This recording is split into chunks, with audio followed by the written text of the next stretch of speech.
Hello again, everybody, and welcome to another videocast, Oblique Podcast. My name is Stuart Crawford, and my background is in the armed services, and I'm delighted to welcome back to the series of podcasts Philip Ingram, who is an expert in all aspects of information and intelligence.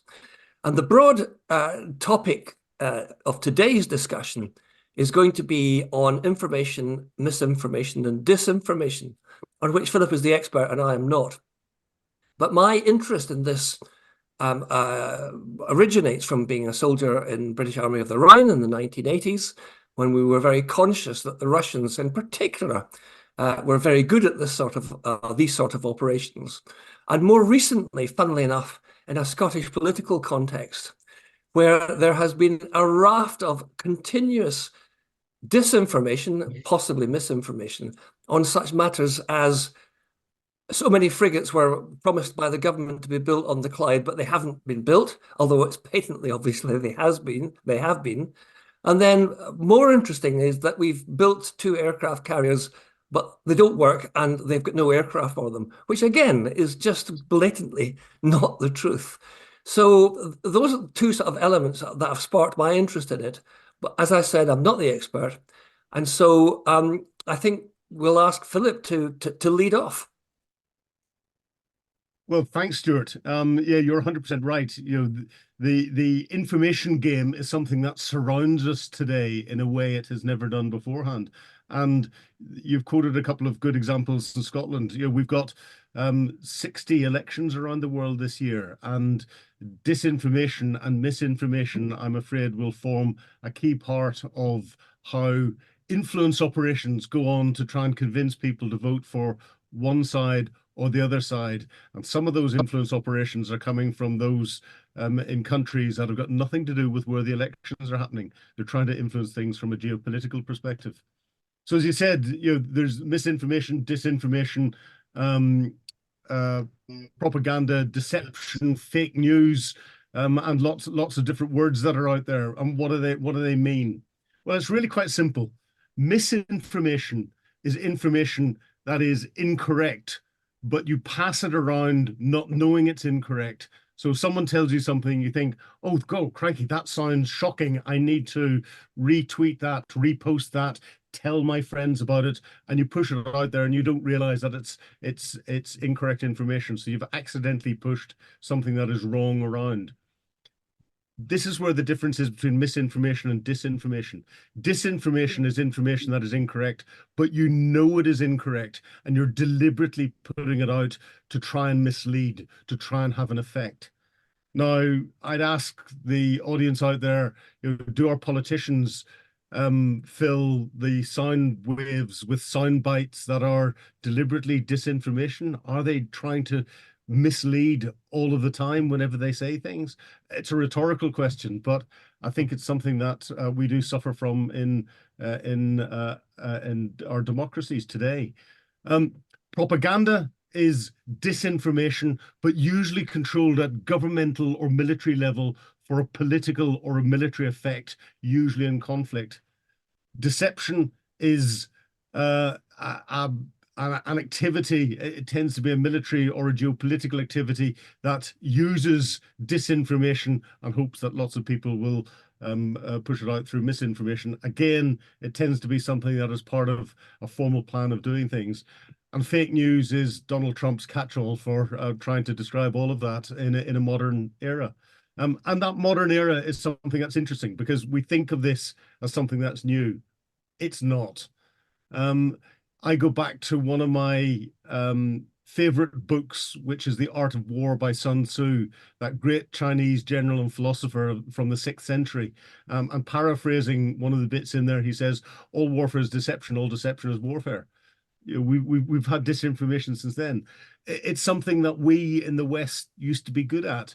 I go to Operation Fortitude during the Second World War, when there were a series of complex propaganda, deception, and disinformation operations run to convince Hitler that we were going to attack Europe through Greece and not through the Toe of Italy, and through the Pas de Calais and not through Normandy. And those included creating fake army, with fake tanks, you blow up tanks on wooden aircraft with fake radio transmissions. Omar Bradley was the real commander for it. But there was a fascinating operation called Operation Mincemeat, where a body was put out off the coast of Spain with most secret plans for the invasion of Southern Europe, knowing full well that it would wash ashore at a certain place, and that those plans would end up on Hitler's desk.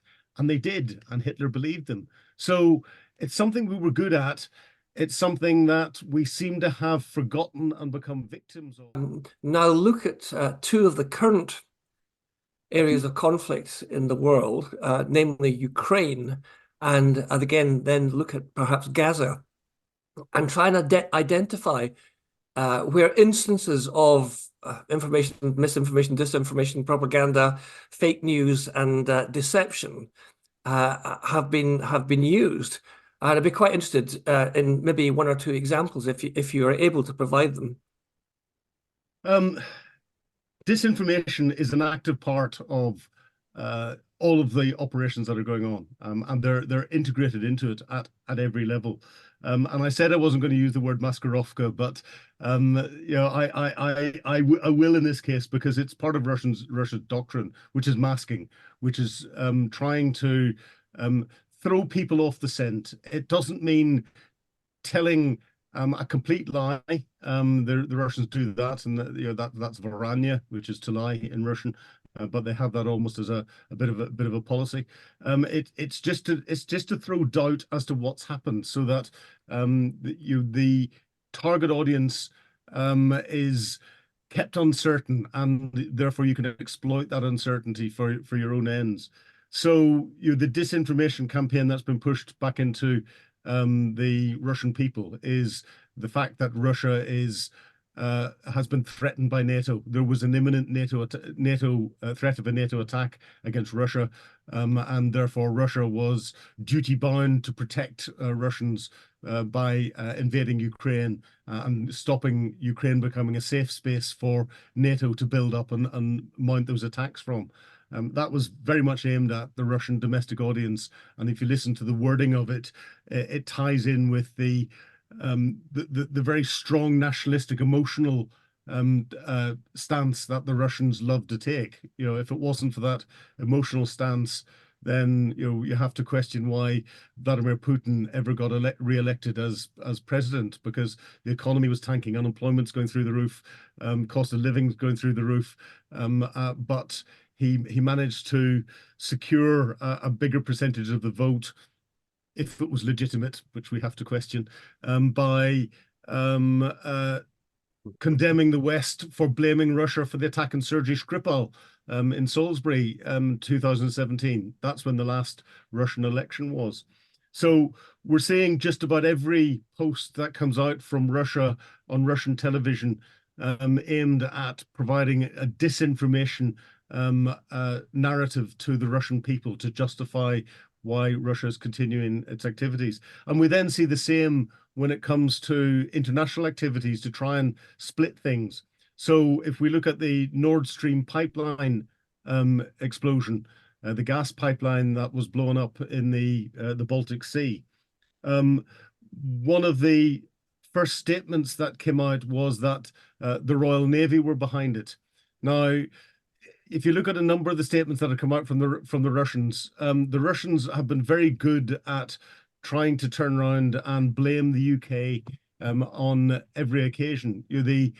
Just after that, the Nord Stream pipeline came out, the Russians put out yet another nuclear rhetoric threat through Peskov, their spokesman, and when asked and quizzed on it, he turned around and said, yes, well, you have to recognize that it is the threats from the UK Foreign Secretary that have made us get to a position where we have to be prepared to do what is necessary.